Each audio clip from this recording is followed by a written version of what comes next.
Let's take a look at today's headlines from Houston. I'm Cheryl Mercedes. A U.S. citizen says ICE agents detained him for nearly 2 hours, even after he showed them proof he was born in Texas. He claims agents accused him of having a deportation order. Anieli Ruiz has the story. I was born in College Station, Texas. There's no way, what's going on? And they said, no, we're going to do our investigation. 33-year-old Miguel Angel Ponce Jr. says ICE agents pulled him over Wednesday morning as he was leaving for work in Southeast Houston. And I gave him the ID, and when I went back down to put my wallet in my console, he's like, get out of the car. Home surveillance video from a neighbor captured the moment. Pretty much felt kidnapped. They just put me in there, said I have a deportation order, put me in handcuffs, and took me to another location. Miguel says he repeatedly told them he was born in the U.S. That's what he told you? Yeah, I've had a prior encounter with ICE. And have you had a prior encounter? No, I've never, so I was even more confused then. Miguel says they never showed him a warrant, just a photo of someone they claimed he looked like. And he said they didn't have a name that matched his. Did they show you who they were looking for? So they kind of flashed a picture at me. They're like, hey, this is you. And I'm like, okay, well. Nearly 2 hours later, Miguel says he convinced them to compare tattoos. That's when agents finally released him. I reached out to ICE, and in a statement, a spokesperson said agents were targeting a violent criminal for arrest in Houston who had been convicted of multiple child sex offenses, who was an immediate threat to public safety.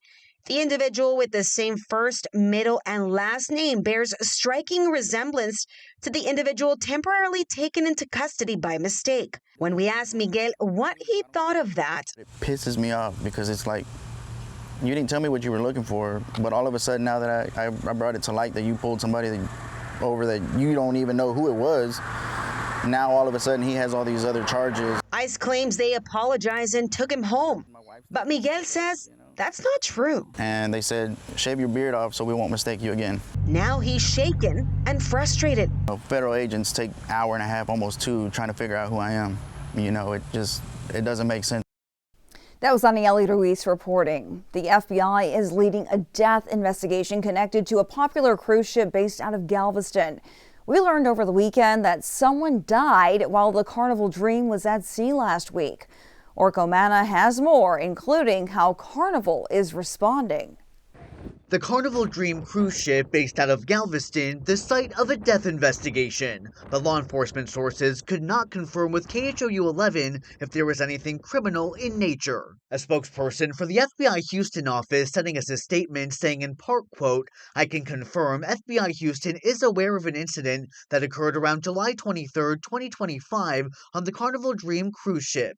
An FBI maritime liaison agent based out of the Texas City Resident Agency is coordinating with the U.S. Coast Guard, Customs and Border Protection, and the cruise line regarding this incident.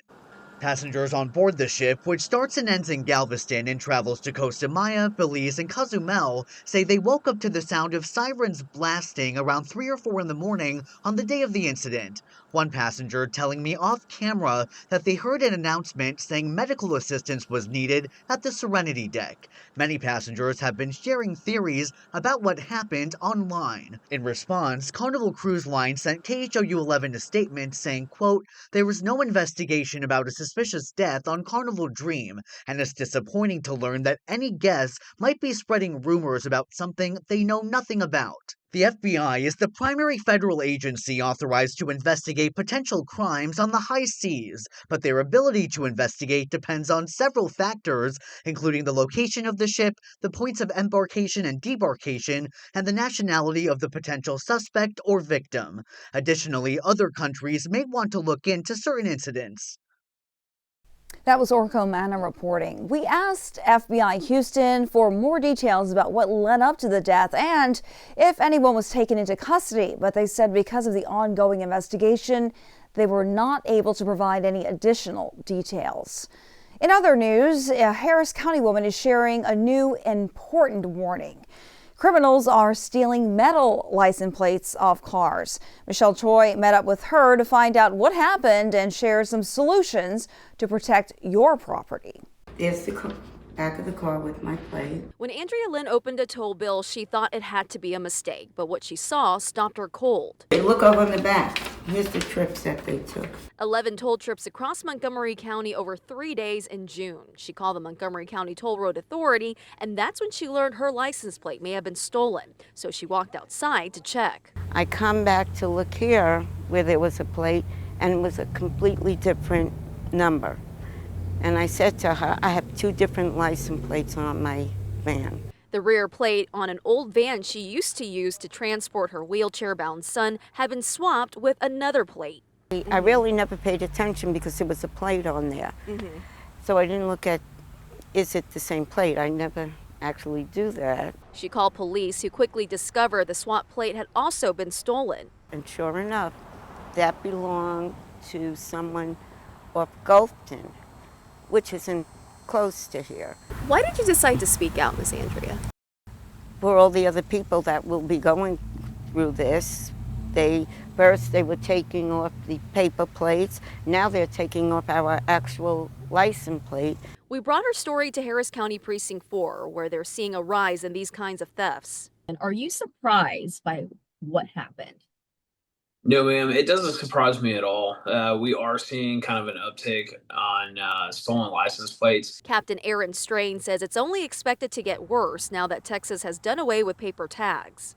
We do expect an even higher increase in the crime. But he says there are ways to protect yourself. Yeah, one of the easiest things you can do is to swap out your regular screws for these tamper-proof ones. I picked up this pack of anti-theft fasteners from a local auto store. They cost just a few bucks and require a special tool to remove.